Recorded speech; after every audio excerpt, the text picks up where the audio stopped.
Good morning, everyone. I am Chris Cooper. First of all, it's an honor to be here, and I'd like to thank Harvey Pahlavan for inviting me to participate in this workshop.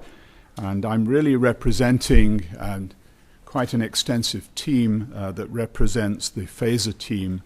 I have the privilege of leading this project out of UCLA School of Medicine, but within UCLA, it involves a collaboration with the School of Engineering as well. And my colleague, Maxime Batalan, is going to present later in the day in the technology discussion some additional aspects of this program.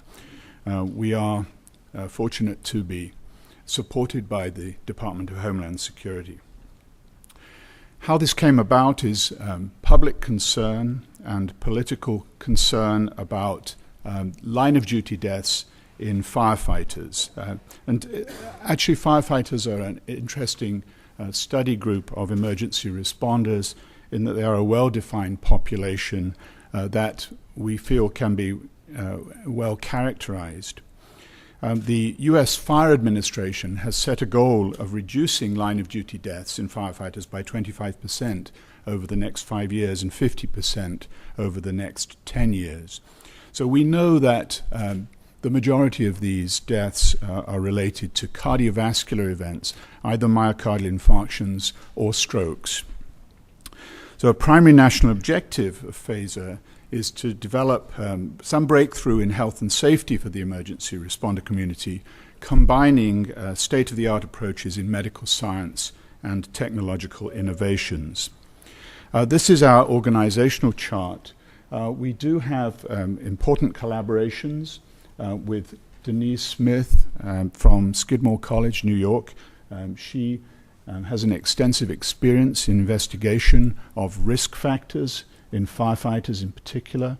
We are partnering with Zephyr, currently utilizing their bioharness in our early experimentation, and we've also established important links with NASA Ames and Todd Schlegel at NASA Johnson Space Center, which I'll mention a little bit more about in a moment. We have advisors. We have retired Fire Chief Bruce Varner, an important advisor, and he has convened a panel which we called the Emergency Responder Forum recently, where fire chiefs from throughout the nation got together with us at UCLA.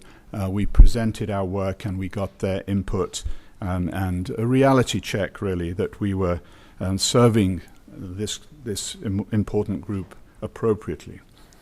We're working with 2 local fire departments in the Beach Cities area of Los Angeles with aspirations to expand this network, as I'll describe shortly. So the specific aims that we were charged to address by the Department of Homeland Security were, first of all, to identify risks, but also to prioritize them in a way that had not previously been undertaken. To look at available sensors and systems and devise ways in which these could be evaluated, not necessarily performing the validations ourselves or making selection ourselves, but providing the mechanism by which to do so. We also envisaged that there would be a need for laboratory-based physiological experiments to focus on risk and field-based monitoring to test our systems in the field of operations.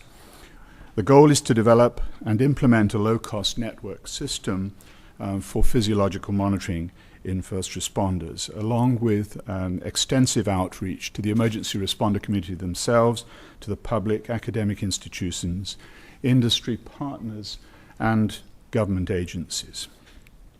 Now, as far as the safety objectives are concerned, we realize that we can view this in 2 ways. We can look at the individual emergency responder, but predicting a heart attack in a given individual is very challenging, perhaps even impossible. But viewing risk collectively for the group of emergency responders as a whole starts us thinking in terms of probability. And then we can evaluate cardiovascular risk factors, devise strategies for reducing them, and we can be led to the conclusion that we have reduced overall risk for this emergency responder community. And of course, we're not just protecting the individuals themselves, the emergency responders, but we're protecting the whole team with which they work and the victims who they are trying to rescue. Our risk analysis has been very systematic, based on a review of published literature. And what has already emerged is major risk factors. I call them the big five, like going on safari. And deconditioning and susceptibility to fatigue is clearly one of the most outstanding risk factors. And contrary to what one would think, the fire service isn't a supremely athletic or well-conditioned group of individuals in some cases. Heat stress has been a great concern over the years.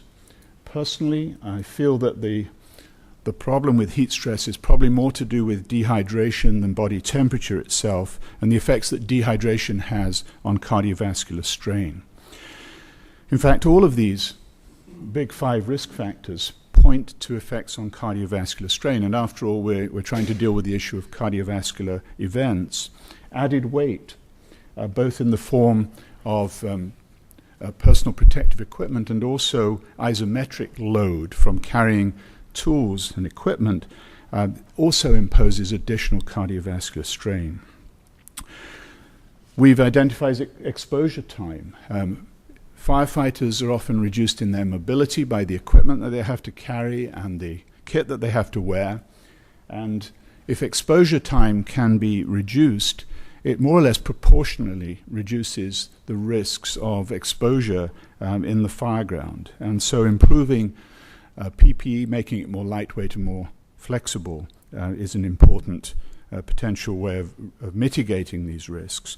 And then we recognize that traditional cardiovascular risk factors are also important, and that baseline screening of emergency responders is crucial to develop a risk profile for each individual.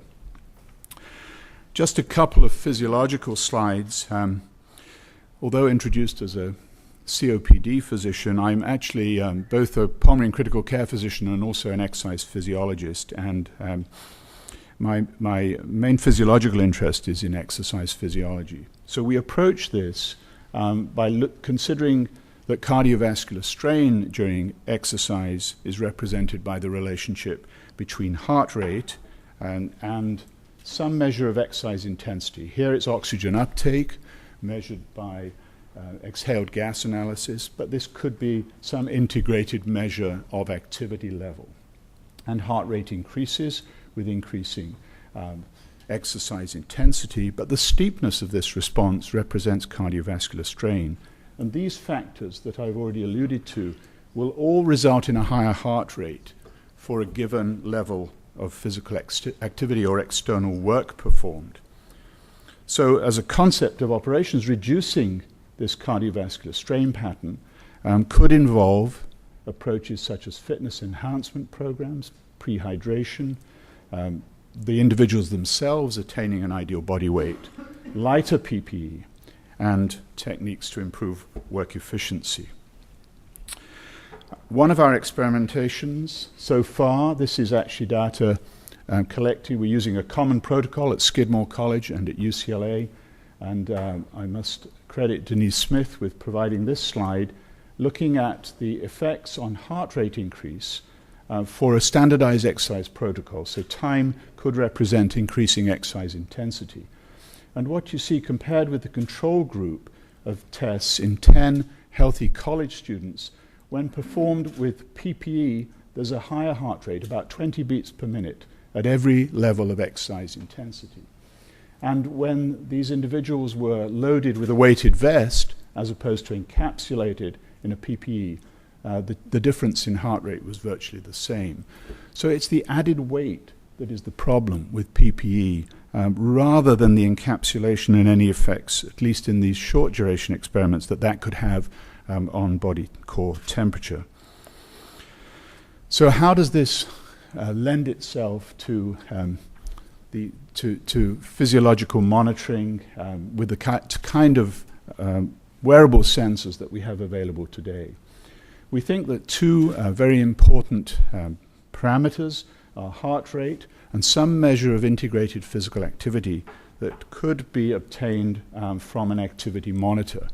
And this is just a new concept which we call Cardiocaloric index, where we look at the slope relationship between heart rate and increasing levels of physical activity as measured by an activity monitor, a triaxial accelerometer. And this data was actually obtained in a subject with a bioharness. And you can see that there's a different relationship between the increase in heart rate for running as opposed to walking. And we think that this concept could be used as a novel submaximal measure of physical fitness. It could be measured in the fire station or in the fireground. It could be tracked over time and potentially used as a measure to assess the response to a training program. So PHASER has really evolved now into a project where we envisage a network system. And this will have three important components. Firstly, we'll use data collection and analysis to identify risks and devise ways of mitigating them. We think that we can use this system to implement a fitness enhancement program, and we recognize that such programs and recommendations already exist in the emergency responder community, but we feel that adherence could be enhanced by the biofeedback that these kind of closed-loop systems could offer. We also believe that such a system could be used for rapid testing and validation of new sensors, helping with sensor selection. So this is our diagrammatic model of PHASERnet, where access points could be fire stations, or they could be rehabilitation units at a fire incident, and emergency responders would be hooked to the access point either by a wireless technology or by downloadable sort of data transfer, at a point of intermediate assessment. We have developed, and Maxime Batelin will talk more about this, what is called an enterprise test bed, which is a system that will test the functionality of different sensor systems in terms of their electronic performance. And we think that this lends itself nicely to this system where it can fit in and assist with the evaluation of sensors.